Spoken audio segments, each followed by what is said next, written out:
I think DeSantis has really underperformed. You know, he started out, and we've seen this happen before in other races, but he was the one getting all the attention. He was wall-to-wall coverage on Fox News. He was the only one other than Trump that was really getting a lot of attention. He raised a ton of money.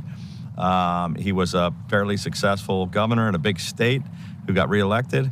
And then he started, making all kinds of mistakes. I think the campaign is one of the worst I've seen so far, and he's dropped like a rock. Trashing the Ron DeSantis presidential campaign, that is former Maryland Governor Larry Hogan. The Republican spoke to CBS News along the shoreline of the Chesapeake Bay, thus Hogan's sunglasses. And there were even some crabs along the table next to Hogan and correspondent Major Garrett. So it was a friendly and social sort of interview. Still, Hogan displayed some sharp pincers. He clamped down hard and ripped Florida Governor Ron DeSantis' presidential bid, and Hogan said the DeSantis meltdown and blunders are going to have a huge impact on the GOP presidential nomination. Well, maybe we're willing to consider someone other than Trump.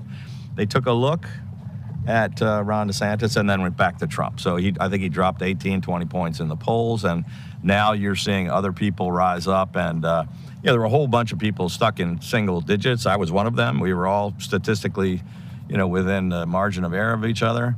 There were 7 or 8 different people.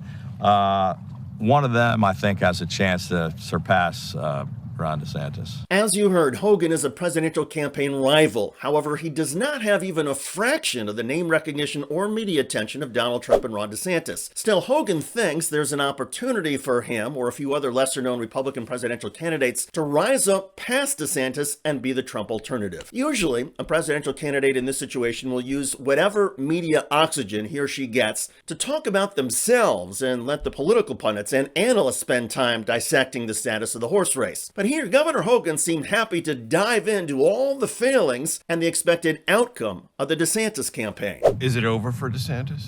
I think it's getting close to being over. I mean, you can always, you see comebacks. John McCain pulled a comeback and Bill Clinton pulled a comeback, but at this point, he's headed in the wrong direction. And if you were to describe the central mistake he made, what would it be?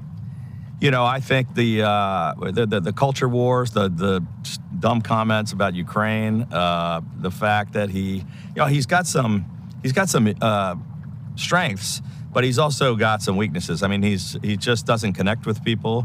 He's not a good campaigner. He's not a good debater. He's a smart guy. Went to Yale and Harvard.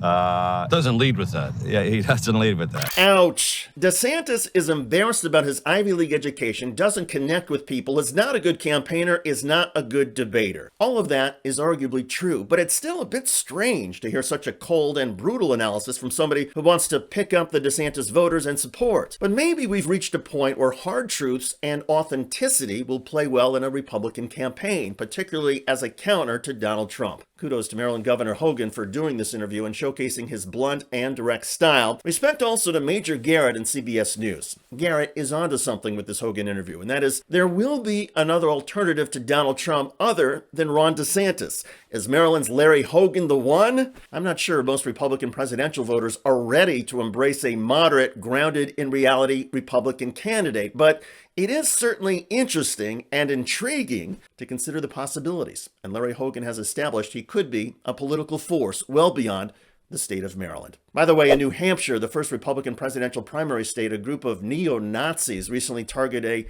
children's story hour. Check out that video at the link below. I'm David Shuster. Thanks for joining us.